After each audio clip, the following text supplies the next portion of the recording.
방송에서 제공하는 투자 정보는 투자 판단에 대한 조언입니다. 방송에서 제공하는 주식의 가치, 가격 상승 및 가격 하락에 대해서는 방송사에서 보장하지 않습니다. 시청자 여러분 안녕하십니까? 한 주를 마무리하는 금요일 출발 증시와이드 김성입니다. 어제 참 힘이 많이 빠지는 시장이었습니다. 양시장 반등 시도하지 못하고 장중 내내 약세권에서 머물렀는데요. 코스닥 시장 특히나 취약한 모습이었죠. 그래도 코스피 시장은 저점 대비해서 마감으로 가면서는 낙폭 조금이나마 줄여냈는데 코스닥 시장은 점점 더 깊은 낙폭 기록하면서 2%나 넘게 빠졌습니다. 지금 글로벌 시장이 미국의 대선과 추가 부양책 협상에 촉각을 곤두세우고 있는데요. 대선이 점점 다가오면서 불확실성도 커지고 또 부양책 협상을 난항을 겪으면서 시장 변동성 키워가고 투심은 위축되고 있는 것 같습니다. 이렇게 불안정한 시장에서 어떻게 대응해야 할지 오늘도 이슈와 전략들 함께 챙기시기 바랍니다. 먼저 오늘의 주요 이슈부터 함께 확인하시죠. 네, 간밤 뉴욕 증시는 부양책 기대감과 경제지표 호조, 기업 실적에 힘입어서 상승으로 마감했습니다. 펠로시 하원 의장은 양측이 합의에 이르기를 원하고 있다며 거의 다 왔다라고 언급했는데요. 이 낙관적 발언에 증시가 힘을 받았지만 아직 부양안 통과는 희미한 상황입니다. 또 신규 실업수당 청구 건수는 지난주보다 5만여 명가량 줄어든 78만 7천 명으로 코로나 팬데믹 이후에 처음으로 80만 명 아래로 내려왔습니다. 고용시장 회복에 대한 기대감을 줬지만 회복세는 아직 둔화된 상황입니다. 미국 FDA가 길리어드 사이언스의 렘데시비르를 코로나19 치료제로 승인했습니다. 이전에 WHO가 렘데시비르에 대해 효과가 없다고 밝혔던 바 있는데 FDA는 길리어드사의 손을 들어준 겁니다. 렘데시비르는 지난 5월 긴급 승인 이후에 중증 환자들을 위한 보조 치료제로 사용돼 왔는데요. 이제 정식 승인을 받은 최초의 치료제가 됐습니다. 이 발표에 길리어드 주가는 시간외 거래에서 급등 흐름 보이고 있습니다. 네, 도널드 트럼프 미국 대통령과 조 바이든 민주당 대선 후보가 오늘 TV 토론을 벌입니다. 우리 시각으로 오전 10시부터 진행되는데요. 다음 달 3일 대선을 12일 앞두고 벌이는 마지막 토론입니다. 여론조사에서 바이든 후보의 지지율이 조금 앞선 상황에서 바이든은 굳히기 전략에 들어가고 트럼프 대통령은 막판 뒤집기를 노리고 있어 치열한 설전이 예상됩니다. 국제유가는 하루 만에 반등했습니다. 전날 수요 위축과 공급 과잉 우려에 4%가량 하락했었는데 미국의 고용지표가 시장의 예상치를 웃돌면서 유가도 함께 반등했습니다. WTI는 1.52% 상승한 40.64달러에 브렌트유도 1.75% 오른 42.56달러에 거래됐습니다. 하지만 코로나19 확진자 급증에 따른 미국의 휘발유 재고 증가로 볼 때 원유 수요 전망은 여전히 밝지 않다는 평가입니다. 네, 이어서 글로벌 마감 상황 함께 확인하시죠. 간밤에 뉴욕 3대 지수는 상승으로 마감했습니다. 다우가 0.5%가량 오르면서 28,363포인트로 거래 마쳤습니다. S&P 500도 함께 확인하시죠. 네, 0.52%가량 상승이었습니다. 17포인트가량 오르면서 3,453포인트로 거래 마쳤습니다. 이어서 나스닥도 함께 보시죠. 네, 나스닥의 상승은 가장 작았습니다. 0.19% 상승으로 11,506포인트로 거래 마쳤습니다. 출발 증시와이드 지금 출발합니다.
네, 글로벌 시장의 중심 이슈를 점검해드리는 브라이언의 월가톡 시간입니다. 샘플러스 글로벌 전문위원 브라이언 킴 대표 모셨습니다. 대표님 안녕하세요. 네, 안녕하십니까. 네, 반갑습니다.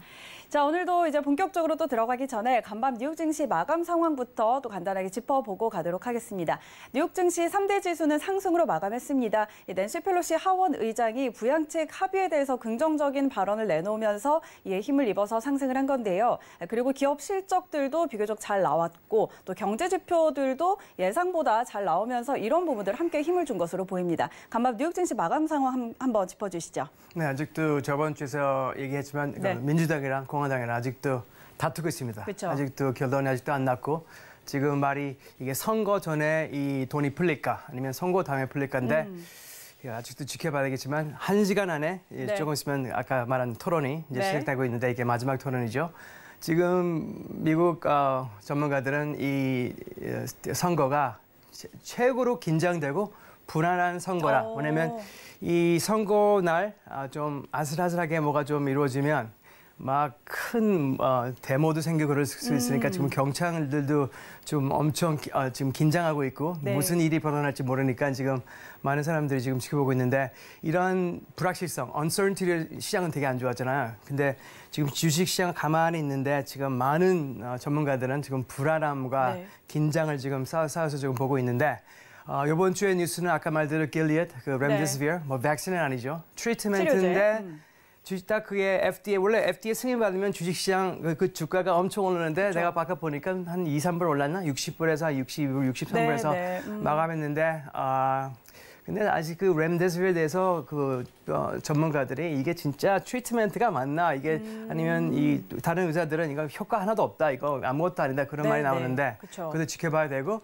또 하나 뉴스는 10년 국고채 10-year treasury 네. 수익률이 한 저번 주만 해도 한 몇 달 전만 해도 한 0.60에서 왔다 갔다 했는데 지금 네. 0.90을 지금 가까이 가고 있어요. 이게 인플레이션을 말해주냐 아니면 돈을 조금 있어야 정부가 풀 거니까 만약 돈을 풀면 이제 사람들이 돈이 더 들어오면 그렇죠. 안전자산을 팔고 리스크를 하겠죠. 네. 그러니까 트레저리는 안전자산이니까 그 국고채를 팔면 수익률이 올라가니까 그거냐 그렇죠. 아니면 또 2014년처럼 이제 페드가 너무 그 국고채를 많이 가지니까 테이퍼 텐트럼처럼 그걸 다시 또 많이 팔지 않을까 그런 말이 지금 나오고 있는데 이것도 되게 지켜봐야 될 되게 크게 지켜봐야 될 이슈예요. 왜냐면 이 국고채 수익률이 올라가는 거는 진짜 주식시장에 되게 안 좋은 사인이죠. 그런 이슈들도 있고 또 지금 중요한 거는 이번 주에 제일 큰 헤드라인이 테슬라였죠. 네. 테슬라가 지금 그렇죠. 많은 분들이 테슬라 관심 있는 게 테슬라 트레이딩은 항상 참 재밌다고 그래요. 이렇게 딱 눈만 깜빡하면 100% 오르고 200% 오르고 그러니까 맞습니다. 테슬라가 한 400% 500% 올랐잖아요. 네. 근데 이 테슬라의 이 지금 재무제표 상황 다른 회사랑 비교하면 진짜 내가 한 몇 주일 전도 이 테슬라에서 계속 얘기했지만 이걸 좀 한 번 더 찝어봤어요. 지금 테슬라 투자하는 사람들이 어떤 진짜 차 회사에 투자하는지 딱 이제 지켜보면 네. 내가 이 테슬라를 딱 중간에 놓고 이 테슬라 가치를 다른 회사들이랑 비교를 해봤어요. 네. 제가 또 헤드라인을 아주 테슬라에 좀 미친 valuation, valuation을 뭐라 그러죠? 가치죠. 테슬라는 지금 어저께 딱 내가 이 마감에 딱 보니까 402조 달러 시가총액. 그리고 주가 수익률, 이걸 영어로 price to earnings ratio라고 그러죠. price to earning ratio traditionally 월스트리트에서는 한 16, 20 times earnings가 왔다 갔다 하는 게 제일 알맞다. 근데 지금 주가 수익률이 1094. 네. 다른 회사들 보십시오. 시가총액, 복스와겐. 복스와겐이 어떤 회사들 가지고 있죠? 복스와겐 안에는 포르쉐도 들어있고 아우디도 가지고 있어요. 이런 회사가 지금 시가총액이 70조 달러예요. 벤츠는 51조 달러. 그리고 근데 수익률을 보세요. 수익률이 여기서 제일 비싼 회사가 지금 여기서 테슬라 다음에는 지금 머시디스 벤츠예요. 55.49. 근데 BMW도 딱 12.91, 41조 달러. 제너럴 모터스는 51조 달러. 시가총액 토요타가 제일 많죠. 테슬라 다음에 180조 달러의 수익률도 되게 낮아요. 8.1자. 당연히 이 growth rate, 원래 growth가 아주 크면 테슬라처럼 이런 수익률이 좀 주가 수익률이 높을 수가 있어요. 근데 지금 이걸 보면 이 6개를 더하면 맨 마지막에 432조 달러. 이 6개 회사의 네. 막상 막하예요. 테슬라라는 회사가. 네, 맞습니다. 사실 이런 부분들이 계속해서 좀 언급이 됐었던 것 같습니다. 이 테슬라의 시총이 이 토요타를 넘어섰을 때부터도 계속 좀 이슈가 됐던 것 같은데 지금 글로벌적으로 큰 6개 자동차 제조업체의 총 시총에 거의 가까워져 있는 상황이고 지금 주가 수익률 PER이라고 하죠. 이 다른 피어 그룹들의 PER보다도 훨씬 높은 지금 1000배가 넘는 그런 수준을 보여주고 있다는 점을 한번 짚어주셨어요. 앵커님도 이 회사 상승률이 엄청 좋아서 이 주가 수익률이 이렇다 그래도 이 425달러 정도. 예. 그거 사놓고 잠을 잘 잘 수 있을까요? 그러게요. 좀 불안할 것 같아요. 저도 많이 불안할 것 같아요. 이게 테슬라를 지금 한국 단기 트레이더들이 어마어마하게 좋아하는데 맞습니다. 저는 이거를 막 사지 말라 그런 게 아니라 이런 거를 딱 계산하고 트레이드하려면 트레이드해라. 어떻게? 네. 저도 40년 동안 트레이드 해봤지만 이거를 지금 사서 좀 몇 달 동안 가지고 있는 건 너무 불안할까. 만약 시장이 한번 딱 치면 이런 회사들은 반 가격으로 바로 갑니다. 네. 제가 보기에는 지금까지. 그래서 이 테슬라 매출 이번에 이틀 전에 매출이 그쵸? 나왔잖아요. 네. 이건 매출도 내가 비교를 하려고 하나 좀 모았어요. 테슬라 이게 3분기죠. 3분기 매출이 8.9조. 그러니까 미국 달러로 8.7 billion dollars. 그리고 순이익이 331 million, 그러니까 3,400억이죠. 이게 9월 31일 third quarter 분기가 끝나는 날. 근데 토요타 매출은 3월 달께 앞서가 3분기가 앞서가지고 second quarter를 가져왔는데 좀 비교만 해보세요. 매출이 8.77 billion인데 테슬라는 토요타는 42.7 billion. 5배에 달하죠. 그리고 토요타 순이익은 1.47 billion이죠. 1.6조. 네. 근데 테슬라는 3,400억밖에 안 돼요. 그런데 테슬라 가치는 토요타보다 지금 3배예요. 저는 이게 말도 안 되는 상황이라고 생각합니다. 그래서 이게 지금 테슬라 매출 대해서 이거는 뭐 이게 막 비밀이 아니고 이걸 지금 테슬라의 그 파이낸셜 재무제표를 뜯어보면 많은 아는 지식인데 많은 이렇게 그냥 단기 투자자 아니면 개미 투자자들은 이걸 모르는 분들이 많아요. 지금 잘 살펴보지 않는. 이 무배출가스 차량 명령 그런 게 있거든요. 나라마다. 그러니까 큰 차 회사들은 우리나라에 아니 자기 나라에서 팔 때 이런 게 있어요. 니네들이 이 차를 팔려면 우리 환경을 위해서 전기차를 얼만큼 만들어라. 만들어내야 된다. 만들어라. 만약 그걸 못 만들면 벌금을 내라. 근데 테슬라는 지금까지 다 전기차잖아요, 100%. 그래서 테슬라는 이 크레딧을 엄청 얻었어요.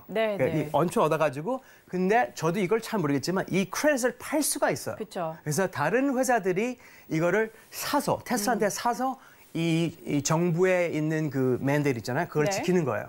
왜냐면 이 벌금보다 테슬라에서 사는 이 크레딧이 훨씬 싸요.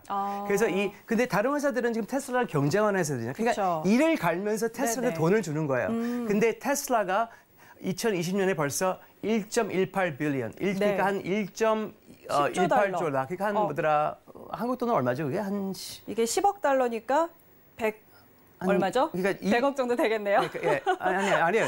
100원 아니죠. 이게 1,000억. 그러니까 1.2조. 1.2조. 1.2조. 근데 이게 매출도 포함되고 이 1.2조 얻는 게 순이익에 포함이 돼요. 왜냐면 이거는 그냥 회사들이 주는 거잖아요. 이익이니까. 매출도 더하고 순이익에. 그게 얼마나 이게 포장된 거야. 이게 없었으면 테슬라는 손실이에요. 근데 5분기 동안 계속 연속으로 지금 프로핏을 지금 진행시키고 있잖아요. 이게 차를 많이 팔아서 그런 게 아니라 테슬라는 정부의 크레딧을 받아서 이 정부의 크레딧을 다른 회사들한테 파는 거예요. 다른 회사들은 왜 전기차를 안 만드냐? 전기차가 되게 만드는 게 되게 비싸요. 그리고 마진도 별로 없어요. 그래서 완전히 전기차 쪽으로 가지 않으면 이런 가솔린차 만드는 회사들은 전기차를 피하려고 그래요. 그래서 그냥 테슬라한테 크레딧 주고 이 정부들의 그 스탠더드를 막자. 왜냐면 벌금 내는 것보다 훨씬 낫다. 그래서 지금까지 테슬라는 여기다가 매출을 원래 매출은 자기 차를 팔고 매출을 줘야 되는데 거기다가 이런 크레딧도 우리 매출이다라는 거는 좀 그렇잖아요. 근데 더 중요한 거는 지금 테슬라의 경쟁하는 회사들이 많이 생기고 있습니다. 특별히 니콜라는 지금 제너럴 모터스가 많이 투자한 니콜라도 있고 리비안도 있고 이거 루셋은 테슬라 옛날에 엔지니어 모델 S 만드는 엔지니어이 나와서 만든 회사입니다. 그리고 BAIC 모터는 중국의 매우 큰 전기회사, NIO는 일본의 전기회사. 이런 지금 회사들이 지금 전기차를 많이 서플라이할 건데 이런 차들도 이따가 크레딧을 많이 얻을 거예요. 정부한테. 이 크레딧도 똑같이 테슬라처럼 팔 수 있어요. 그러니까 지금 전문가들이 이런 회사들도 테슬라처럼 이걸 팔 거니까 테슬라도 이 매출이 엄청 떨어질 거다. 이게 경쟁하는 사람들이 많아서. 그래서 저는 그것도 염려해야 된다고 생각합니다. 지금 테슬라만 아니라 다른 차들도 일렉트릭 마켓을 엄청 지금 들어오고 있는데 이 지금 크레딧을 매출로 아직도 그렇게 뭐 1.2조처럼 버는 것처럼 계속 유지가 될까? 저는 안 된다고 봅니다. 그래서 지금 여기서 이 400몇 불의 테슬라 거품에 사는 가격은 저는 이게 신이 아니라 뭐 600불도 또 갈 수 있지만 나는 너무 리스크랑 리워드를 볼 때, 보상이랑 볼 때 리스크랑 저는 그게 안 맞다고 생각합니다. 그래서 테슬라는 저는 개인적으로는 피하고 싶습니다. 이런 식으로. 맞습니다. 지금 이 테슬라의 탄소 배출권, 이 매출과 관련된 이야기를 좀 해주셨는데 이 자동차를 판매한 것에서 오는 이익뿐만 아니라 탄소 배출권을 판매한 데서 오는 그 이익까지 모두 매출에 지금 포함을 시켰기 때문에 테슬라의 지금 뭐 2020년 1분기, 2분기, 3분기 매출이 거기에서 정말 많이 나왔다는 부분을 좀 짚어주셨습니다. 그런데 지금 전기차 시장에 또 다른 전기 관련된 업체들이 들어오고 있기 때문에 이 시장에서 테슬라의 점유율은 마켓 점유율은 줄어들게 되겠죠. 그렇다면 그 부분의 매출이 줄어들고 그렇다면 지금의 주가는 더 고평가될 여지가 있다라는 이야기를 좀 해주셨어요. 나도 앵커니처럼 이렇게 한국말을 딱 이렇게 잘해가지고 표현을 이렇게 잘했으면 너무 좋겠는데 저도 알아듣기 되게 쉬웠습니다. 그래서 테슬라 차트를 그때도 보여드렸지만 아직도 여기 좀 머물고 있는데 엘리엇 파동으로 해석할 때는 지금 핑크 2차 파도 이제 여기서 딱 찍고 그 피보나치 1465도 딱 그 465를 찍고 이제 내려오려고 그러는데 다시 조금 올라왔는데 420 몇 불에서 있었다가 이 3분기가 나면서 지금 한 439불이니까 429불이 거기서 왔다 갔다 하고 있어요. 그러니까 이게 내 생각에는 2차 파도고 이제 조금 있으면 더 내려올 것 같아요. 내가 말했지만 단기를 볼 때는 273불 그쯤에 갈 가능성이 커요. 이 엘리엇 파동 카운트 계산이 맞다면. 그래서 저는 테슬라는 갈 때까지 갔다. 여기서 많이 충분히 이익 봤으면 이제 좀 팔고 이제 다른 걸 봐야 되지 않나. 저는 그렇게 생각합니다. 네, 알겠습니다. 자, 지금 이제 테슬라 주가 분석까지 함께 보여주셨습니다. 엘리엇 파동을 이용해서 지금 465달러까지 올라왔다가 다시 내려가고 있는 상황인데 조금의 반등이 있었습니다. 하지만 이후에 단기적으로는 다시 한 270달러 선까지는 빠질 여지가 있다라는 예측을 좀 해주셨으니까 이 부분도 같이 참고를 해보시면 좋을 것 같습니다. 네, 이어서 이번에는 또 암호화폐. 여러분, 암호화폐 시장에 집중하십시오. 증권시장 차트랑 암호화폐 시장 차트는 완전히 다릅니다. 암호화폐 시장에 지금 비트코인, 지금 이더리움 최고 넘버 1과 넘버 2가 차트가 완전히 상승 패턴에 지금 딱 머물고 있어요. 어저께도 오늘도 지금까지 좀 많이 올랐지만 여기서 또 더하는 거는 페이팔. 그러니까 세계에서 제일 큰 결제 시스템 회사죠. 이 회사가 800조 가까운 결제를 했어요. 800조 달러. 2019년에. 근데 페이팔가 드디어 비트코인을 우리도 플랫폼을 열어서 비트코인, 크립토, 이더리움 같은 거 트레이드하려면 우리 플랫폼에 와서 트레이드해라. 내 생각에는 시작은 2021년도부터 1월 달부터 시작하는 것 같아요. 근데 여기서 현금으로 뭐 왔다 갔다 할 수도 있고 현금을 비트코인으로 바꿔서 뭐 이거 살 수도 있고 완전히 이 트랜잭션이 컨슈머한테 소비자들한테 되게 편하게 만약 크립토커런시로 한다면 그런 플랫폼을 지금 열어줬어요. 이거 또 하나의 발리데이션, 또 하나의 증거. 이런 큰 대기업이 비트코인을 완전히 액셉트하는 거죠. 똑같이 내가 항상 그랬죠. Vanguard, Fidelity Investment, SEC도 지금 ETF를 열까 말까 했는데 이거는 지금 시작입니다. 그래서 여기서 투자만 잘하고 1, 2, 3년을 바라보면 내 생각은 여기에 프로핏은 어마어마하다고 생각합니다. 어떤 사람들이 비트코인 4,000불 했는데 벌써 13,000불이니까 나는 글렀었는데 너무 비싸. 아닙니다. 저는 이게 시작이라고 봅니다. 암호화폐는. 그래서 지금 5차 파도가 큰 5차 파도가 길어졌는데 적어도 2만 불은 넘어가야 됩니다. 저는 그거는 네. 개런티는 못하지만 개런티는 없겠지만 저는 진짜 자신 있게 2만 불은 eventually 넘어간다고 생각합니다. 왜냐면 그때 그 3차 파도의 고가 19,800불이잖아요. 네. 그거를 넘어야지만 5차 파도가 끝나가거든요. 그래서 저는 다 이제 차트로 넘어가면 네. 저번 주에도 이더리움에 대해서 강하게 얘기했지만 이더리움 셋업은 매우 좋습니다. 이 333 엘리엇 파동을 잘 모르실 건데 시청자분은 333은 매우 강한 파동의 네. 카운트예요. 이게 이렇게 이루어지면 어쩌면 parabolic move가 있을 수 있어요. parabolic move는 그냥 느닷없이 올라간다. 그냥 좀 쉽게 말하면 미친 듯이 올라간다. 네, 네. 그런 식으로 올라갈 가능성이 커요. 그때 저번 주 방송에서 한 370불에서 왔다 갔다 했는데 네. 오늘은 지금 아까 보니까 한 420불에서 왔다 갔다 하는데 내 생각에는 481불 넘는 거는 시간 문제예요. 그리고 그 다음에 그리고 이거 볼 때는 여기 딱 보세요. 이 초록색 바가 네. 올라가죠. 그러니까 이 거래가 컨펌 해줘요. 업사이드를 만약 거래가 네, 별로 네. 없었고 올라갔으면 좀 이것을 좀 퀘스천 마크를 보고 그렇죠. 있는데 예.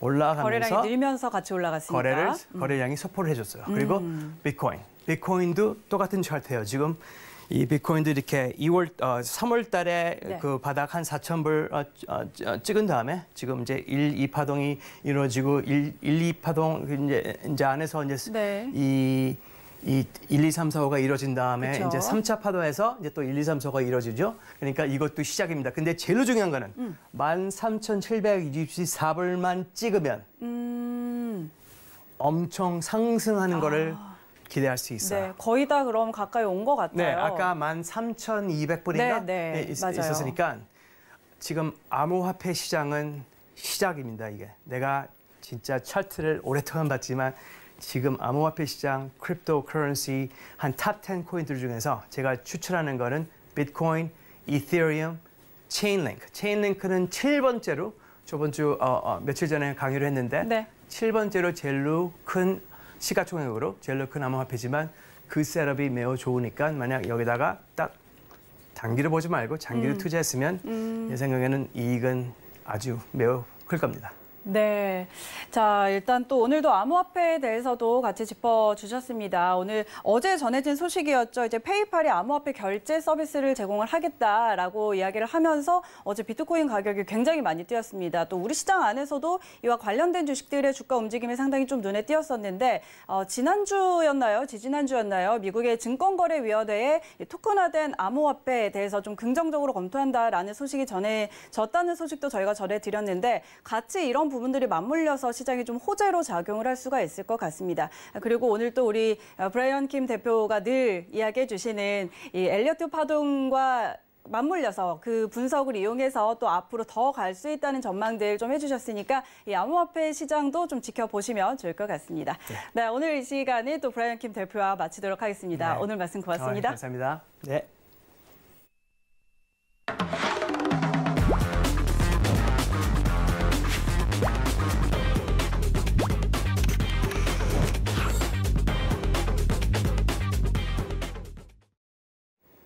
네, 이슈와 종목 함께 살펴보는 김민수의 사셨나요? 코너입니다. 펠리제 투자 리서치의 김민수 대표 전화 연결돼 있습니다. 대표님 안녕하세요. 네, 안녕하십니까. 네, 반갑습니다. 자, 오늘은 빅히트 이야기 먼저 해보도록 하죠. 상장 이후에 내리막길을 걷다가 어제 6거래일 만에 드디어 반등에 성공을 했습니다. 종가 기준으로 1,000원 올랐는데요. 자, 빅히트 주가 전망 어떻게 보실까요? 네, 1,000원 올랐습니다. 네, 그래도 많이 힘냈다고 봐야 될까요? 네, 근데 지금 빅히트면은 지금같이 오늘 아침에 날씨가 상당히 추운데요. 좀 히트를 줘야 되는데, 즉 열을 좀 줘야 되는데 지금 열을 못 주고 있는 그런 또 추운 아침의 분위기의 연장선상으로 봤을 때는 아직 이제 빅히트에 대해서 기대감을 키우기가 좀 힘들다라는 부분들은 여전히 다 아실 겁니다. 물론 상장 이후 그렇게 강하게 움직였던 변화가 어느새 이렇게 싸늘하게 변했느냐라고 하게 되면 시장은 다 그런 겁니다. 네, 그리고 주식에 대한 사랑 항상 변하는 겁니다. 사랑도 변합니다. 그런데 지금 동향을 봤었을 때는 특히 이제 저희가 이제 유통시장 쪽에서 즉 빅히트 엔터를 유통시장 쪽에서 접근하고 매매하셨던 분들 혹시나 30몇만 원대에서 지금 20만 원대 깨졌다. 뭐 이렇게 많이 빠졌어라고 보는데 혹시나 지금 유통시장이 아닌, 그러니까 즉 발행시장 쪽에서 먼저 빅히트를 취득하셨던 분들 같은 경우는 뭐 내가 그 진입했던 것에 비해서 아직 많이 올라있네라고 생각도 되고 있는 좀 되게 애매한 국면이라고 볼 수 있는 상황들인데요. 근데 저희는 뭐 유통시장만 봐야죠. 저희가 언제 발행 전에 살 수 있는 기회가 있었습니까? 그러다 보니까 지금 이제 그쪽은 딴 나라 얘기고요. 그런 쪽으로 봤을 때 지금 세 가지 부담이 뚜렷이 나온다고 정리를 할 수 있습니다. 첫 번째가 수급이죠. 기관의 매도세, 항상 얄밉게도 언제나 시장을 흔드는 거는 또 이제 약간 중소형주도 마찬가지겠지만 대형주도 어느 정도 이슈화를 이용해서 차익 매물을 키우는 건 기관입니다. 그런 쪽에서 봤을 때 처음에는 어떤 기존에 투자했던 펀드 하나가 엑시트하는 게 확인이 됐고요.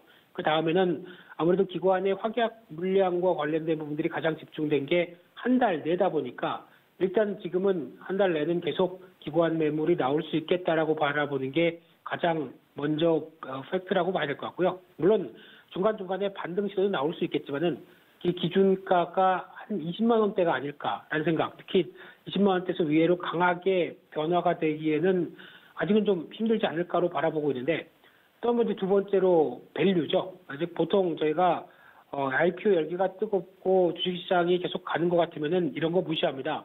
PR 그런 거 언제 따졌어? 우리가 이제 그런 거 보고 주식해야 돼? 그냥 차트 보고 더 갈 것 같으면 사. 이게 지금까지의 대세였었는데 시장이 조정기가 나오게 되면은 그런 분위기가 또 싹 사라지죠.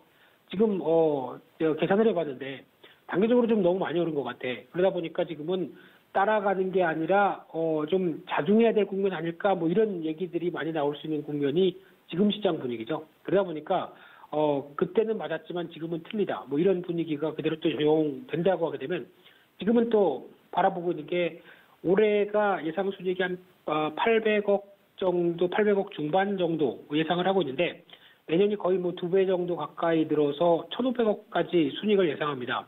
그런데 시가총액이 6조 원입니다. 그러면은 지금 거의 40배 가까이 되죠. 올해가 아니라 내년 수익입니다. 내년 순이익 베이스입니다. 그렇게 되면은 지금 자연스럽게 바라볼 수 있는 부분들은 뭐 BTS의 인기 대단한데 뭐 잘 알고 있는데 여기에 편승해서 가기에는 좀 오른감이 아직까지도 비싼 감이 있다라는 관점들이 높겠죠. 이런 부분들 염두하셔야 될 것 같고요. 마지막으로는 중국 노이즈입니다.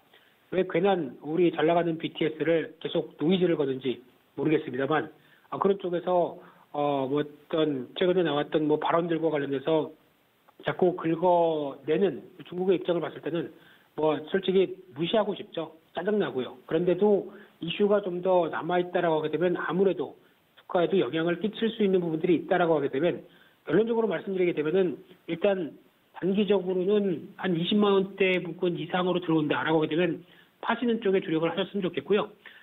만약에 접근한다, 새로 사고 싶다, 아미분들이 또 많이 주식을 사신다고 하더라고요. 근데 참으라고 일단 말씀드려보고 싶고요. 한 달 지나고 사자. 기관 급한 매물들 나온 다음에 그 다음에 접근하자도 나쁘지 않겠다라고 말씀드리면서 일단은 기다림의 미학을 보여줘야 된다는 관점으로 말씀드리고 싶습니다. 네, 빅히트에 대해서는 이제 한 달 후에 또 기관 물량 풀리는 거 확인하고 접근하자라는 이야기 해주셨고, 그런가 하면 뭐 조금 전에도 이야기를 나누기는 했지만 이제 어제였죠. 페이팔에서 가상화폐 거래를 도입한다는 소식 전해지면서 우리 시장 안에서도 이 가상화폐 관련주들 어제 좀 눈에 띄는 상승을 보였습니다. 이와 관련해서는 어떻게 전망하실까요? 네, 앞서 브라이언 형님이 아니죠. 죄송합니다. 브라이언 킴님께서 네, 자세하게 뭐 비트코인 관련된 얘기들, 뭐 디지털 화폐 관련된 얘기를 해주셨기 때문에 그냥 짧게 하고 넘어가기에는 여러 가지 이슈가 아직 많이 남아 있습니다. 물론 보통 이제 주식 시장이나 어떤 재테크 그리고 또 투자 관련된 여러 가지 시장을 어떤 기술적인 측면에만 분석하는 것은 한계가 있습니다. 그러다 보니까 어떤 전후 좌우 그리고 여러 가지 어떤 앞으로 펼쳐질 시장에 대한 인사이트도 같이 필요하다고 하게 되면 조금 더 생각해 볼 여지는 있다고 봐야 될 것 같고요. 그런 쪽으로 봤을 때 일단 최근에 나오는 분위기가 잘 아시는 것처럼 뭐 페이팔 얘기 나왔고요. 그리고 가상화폐 관련된 쪽에서 이제 직접적으로 전자지갑을 통해서 특히 혹시 앵커님 페이팔 써보셨습니까? 저는 아직 안 써본 것 같아요. 네, 직구를 별로 안 좋아하시나 보죠. 네, 해외 직구하시는 분들의 필수품입니다. 네, 일단 제가 몇 차례 거래했다가 와이프한테 등짝 스매싱을 당했는데요. 그러다 보니까 안 쓴 지 좀 됐습니다. 그래서 이 페이팔이 만약에 그 전자상거래 글로벌 1위 업체가 이런 식으로 가상화폐 전자지갑을 열고 거기다가 이제 거래를 할 수 있는 쪽까지 같이 겸부한다고 그러면 당연히 커지는 건 맞습니다. 그렇기 때문에 기대감이 높아서 지금 비트코인도 반영을 한다고 봐야 될 것 같고요. 근데 제가 보기에는 비트코인이 가장 움직이는 배경 중에 하나가 일단 주식시장의 동력이 좀 꺼지는 상황 쪽에서 반발하는 모습들이 크죠. 그러다 보니까 어디 뭐 다른 대안이 없을까, 투자 대안이 없을까 하다 보니까 그렇다고 금 투자는 하기가 미국의 장기 금리가 이제 슬금슬금 올라오고 있는 상황 쪽에서 또 괜히 들어가기가 좀 그렇고요. 그러다 보니까 괜히 그래도 만만한 비트코인 쪽으로 일단 들어가는데 최근에 옳았구나 호재들이 좀 나오다 보니까 더 여기서 강세로 가는 상황들이죠. 게다가 또 중요한 거는 이제 글로벌 중앙은행들이 디지털 화폐를 도입할 걸로 보여지는 특히 이제 가장 부정적으로 봤던 연준의 입장도 그랬죠. 뭐 그동안 디지털 화폐에 대해서 언급도 안 하다가 일단 최근에 옐런 의장의 발언의 뉘앙스를 보게 되면 일단 생각은 해볼 수 있다. 이 정도로 나오고 있습니다. 그렇다는 얘기는 과거의 극도의 부정적인 시각 쪽에서 조금 바뀌어 있는 상황이라고 봐야 될 것 같고요. 게다가 중국도 우리도 디지털 화폐 도입을 이제 조만간 앞두고 있다는 얘기가 나오다 보니까 이런 쪽의 변화가 나오면서 당연히 비트코인 움직이게 되면 가상화폐 관련주 움직이는 건 당연하겠죠. 그런데 가상화폐 관련주가 움직인다라고 해서 그러면 그와 직접적인 그래서 뭐 블록체인과 관련된 독보적인 기술을 갖고 있고 암호화폐 쪽에서는 강점을 갖고 있다라고 하는 부분들의 움직임이 나오진 않는다고 봐야 되겠죠.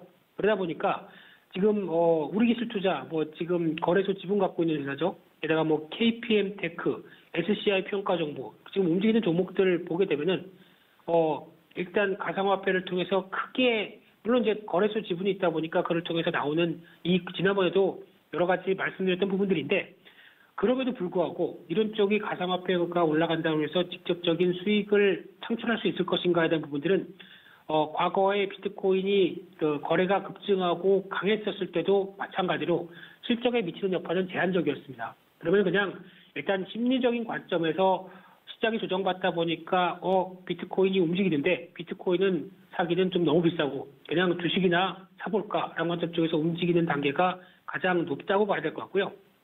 근데 여기서 중요한 거는 일단 지금 왜 지금 현재 디지털 화폐에 대해서 그렇게 관심이 높고 각광을 받느냐 여기가 이제 중요하다고 봐야 되겠죠.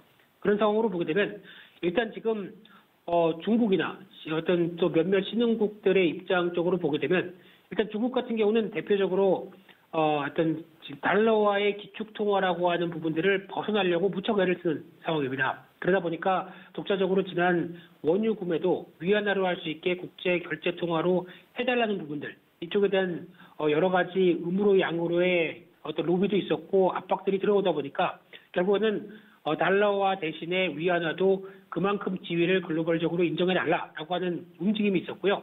이번에도 마찬가지입니다. 왜 조금 더 속도를 내서 디지털 화폐를 계속 추구를 하느냐라고 하게 되면 달러화에 대한 어떤 회피 쪽에 대한 전략들을 가져가겠다. 그런 관점으로 높이 가고 있는데 그러다 보니까 이제 중국 입장 쪽으로도 어느 정도 디지털 화폐에 대해서 관심이 높고 그런 변화가 나올 걸로 보여지고 있는데 하지만 여기서 중요한 부분들이 그러면 중국이 지금 같은 비트코인 쪽으로 계속 위쪽이 지금 트렌드다 보니까 일로 갈까요? 제가 보기엔 아닙니다. 중국은 오히려 자기네 독자적인 화폐를 디지털 화폐를 추진할 가능성이 높습니다. 그런 상황 쪽에서 철저하게 기존의 비트코인이나 디지털 화폐와는 좀 다르게 전략을 짤 겁니다. 그래야 중국만의 자신의 새로운 통화에 대한 통화에 대한 어떤 자신감을 갖게 되겠죠. 그런 관점으로 보게 되면은 이 부분은 좀 더 주의할 필요가 있다고 봐야 될 것 같고요. 그런 쪽에서 그러면 또 반대로 미국은 지금까지 왔던 우리 달러화에 대해서 감히 어느 자를 논바라고 패권에 대한 도전을 그대로 용인할까요? 아닐 것 같습니다. 그러면 또 금융전쟁 비슷한 또 환율전쟁이 또 나올 수밖에 없겠죠. 이런 쪽으로 봤었을 때는 결론적으로 말씀드리게 되면 분위기는 디지털 화폐 쪽으로 맞아가는 건 맞는데 비트코인은 아니다라는 관점으로 저는 해석하고 싶고요. 나중에 새롭게 통용될 그리고 각국의 디지털 화폐가 아마 디지털 화폐도 약간 환율식으로 같이 움직일 가능성이 높겠죠. 그래서 좀 중국의 디지털 화폐가 뭐가 나올지 모르겠는데 뭐 슈퍼 위안 뭐 이런 식으로 좀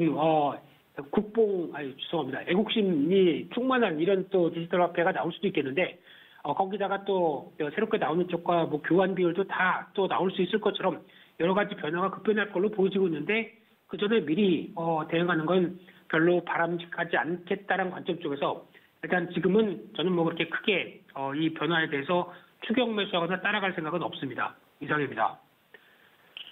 네, 일단 또 중국의 독자적인 디지털 화폐 추진 그리고 이 기축통화로서 달러의 패권과 관련해서도 이런 부분 함께 고려해야 한다는 입장 전해주셨습니다. 일단은 좀 보수적인 접근을 이야기해 주셨고요.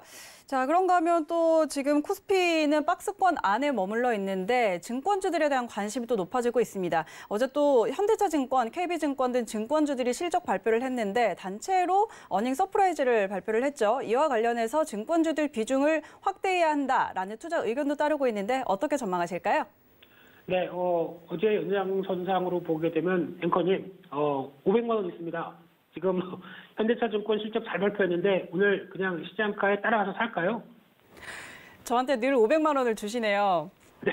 네. 드릴까요? 죄송합니다. 제가 앵커님한테 그러면 1억이 있습니다. 네, 크게 가겠습니다. 일단 여유 자금 1억밖에 없는데 네. 일단 이거 한번 그냥 사볼까요? 근데 오늘 또 시초가에 따라가기에는 저는 약간 새가슴이라서 좀 두렵네요. 네. 그러면은 500만 원만 사겠습니다. 감사합니다. 네.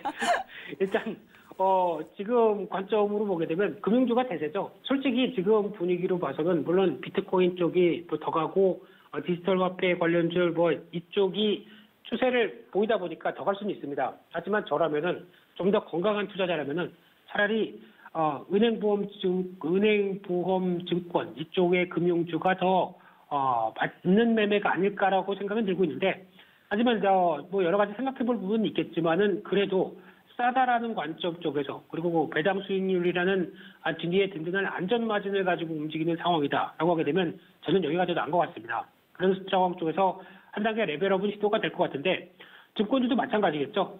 뭐 현대차증권이 실적 잘 발표했는데 나머지 회사들도 당연히 실적이 기대감이 높아지는 건 현실이다라고 보여지고 있는데 하지만 여기서 중요하게 봐야 될 부분들이 만약에 지금 이제 3분기, 4분기 같은 경우 이제 동학개미 운동이 본격적으로 발생을 해서 그에 따른 실적 2분기, 3분기죠. 반영이 되는 측면들이 2분기, 3분기입니다. 그런데 여기서 이제 중요한 게 3분기를 넘어가면서 4분기로 들어오는 입장 쪽에서 그러면 적어도 2, 3분기 때 분위기를 계속 이어나가야 되겠죠. 근데 여기에 이어나갈 수 없는 몇 가지 요인들이 첫 번째가 시장이 약간 이제 동력이 떨어지죠. 그런 상황 쪽에서 시장이 계속 행진을 하면 모르겠는데 약간 좀 쉬어간다라고 하게 되면 그런 폭발적인 거래가 따라올까요? 못 따라옵니다. 그러면은 그 증권주 입장 쪽에서는 거래를 보면서 거래 대금에 따라서 움직였다고 하게 되면 이 부분이 약간 좀 흔들릴 수가 있겠죠. 게다가 또 두 번째로 어떤 증권사는 쉽게 말씀드리면 사채업자 이런 너무 공격적인 얘기입니다. 증권사는 쉽게 말씀드리면 신용 이자 장사를 합니다. 그러다 보니까 지금 시장 이자율 뭐 1%대 정도 되는데 신용 이자는 다 아시는 것처럼 최소 뭐 3%에서 5%, 또 많게는 7%까지 나가죠. 이런 식으로 받고 있으면은 싸게 시장에서 자금을 조달해다가 개인들한테 우리 신용 쓰세요. 맘 놓고 쓰세요. 한 3달 쓰시고 연장도 한 3달 더 해드리겠습니다.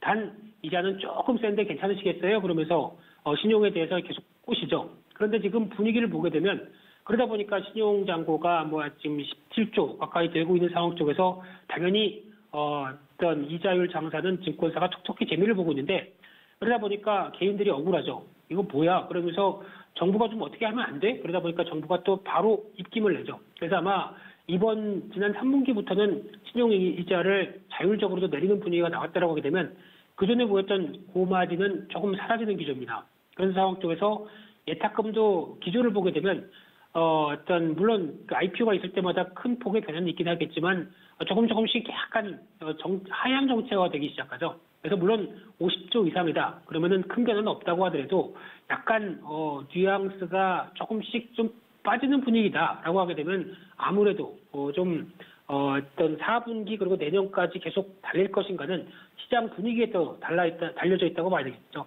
그러다 보니까 일단 지금 기조에서는 이번 3분기 실적 발표하면서 기대감을 한층 올릴 때는 일단 기술적으로 또 단기적으로는 팔았다가 재매수할 수 있는 관점을 찾아보는 게 더 좋겠다는 쪽에서 증권주는 실적 발표를 기다리되 매도 타이밍을 보고 그다음에 다시 사는 쪽으로 가자 이렇게 말씀드리면서 오늘 내용을 정리하겠습니다. 네, 지금까지 펠리즈 투자인리서치의 김민수 대표와 함께 업종과 종목들 이슈 함께 살펴봤습니다. 대표님 고맙습니다. 네, 감사합니다. 네, 오늘 출발 증시와이드는 여기까지입니다. 오늘도 저희가 많은 전략들 전해드렸는데요. 참고로 저희 방송에서 제공하는 정보는 투자 판단에 대한 조언일 뿐 해당 상품의 가치와 수익률은 보장하지 않는다는 점 알려드리도록 하겠습니다. 저희는 잠시 후에 순간 포착 매매 시그널로 돌아오겠습니다. 고맙습니다.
안녕하세요. K웨더 라이프스타일 예보 김단비입니다. 오늘 아침 대부분 지역의 아침 기온이 10도 이하로 내려가며 쌀쌀합니다. 서울의 아침 기온 6도, 춘천 2도, 대전은 7도 선에 머물고 있는데요. 여기에 찬바람이 불며 체감 온도는 실제 기온보다 더 낮겠습니다. 오늘 아침 출근길 나서실 때 옷차림을 따뜻하게 하시기 바랍니다. 한편 내륙과 산지를 중심으로 서리가 내리고 얼음이 어는 곳도 있어 농작물 피해 없도록 유의하셔야겠습니다. 이에 따라 경기 북부와 강원 북부 내륙, 강원 산지에는 올가을 첫 한파특보가 내려졌는데요. 이번 추위는 내일 아침에 절정을 이룬 후 기온이 차차 오르겠습니다. 또 현재 제주도와 전남 해안에는 강풍특보가 내려져 있는데요. 그 밖에 서해안 지역을 중심으로 바람이 강하게 불면서 특보는 점차 확대되겠습니다. 해안가 시설물 관리도 잘해주시기 바랍니다. 현재 위성 영상 보시면 전국 하늘이 대체로 맑게 드러나 있고요. 충남과 전라도, 강원 영동 북부와 제주도는 구름이 가끔 지나고 있습니다. 오늘은 중국 북부지방에서 확장하는 고기압의 가장자리에 들며 전국이 대체로 맑겠습니다. 다만 동풍의 영향을 받는 강원 영동 북부는 산발적으로 빗방울이 떨어질 때가 있겠고요. 기온이 낮은 강원 북부 산간에는 눈발이 흩날릴 때도 있겠습니다. 다음은 자세한 지역별 날씨입니다. 중부지방은 대체로 맑은 가운데 아침 기온 수원 5도, 대전 7도를 보이고 있고요. 낮 기온은 15도 이하를 보이는 곳이 많겠습니다. 동해안 속초는 아침 한때 흐리다가 차차 개겠고요. 아침 기온 9도, 낮 기온은 15도를 보이겠습니다. 남부지방도 대체로 맑은 가운데 아침 기온 전주 8도, 부산 9도를 보이고 있는데요. 낮 기온은 전주 15도, 부산 17도가 예상됩니다. 현재 대부분 해상에는 풍랑특보가 내려진 가운데 전 해상의 물결이 최고 3에서 4m로 매우 높게 일겠습니다. 여기에 동해안에는 내일 낮까지 너울성 파도가 발생하는 곳이 있어 각별히 주의하셔야겠습니다. 모레 아침까지는 찬바람이 불며 매우 쌀쌀하겠고요. 당분간 대체로 맑은 날씨가 이어지면서 대기가 건조하겠습니다. 날씨였습니다.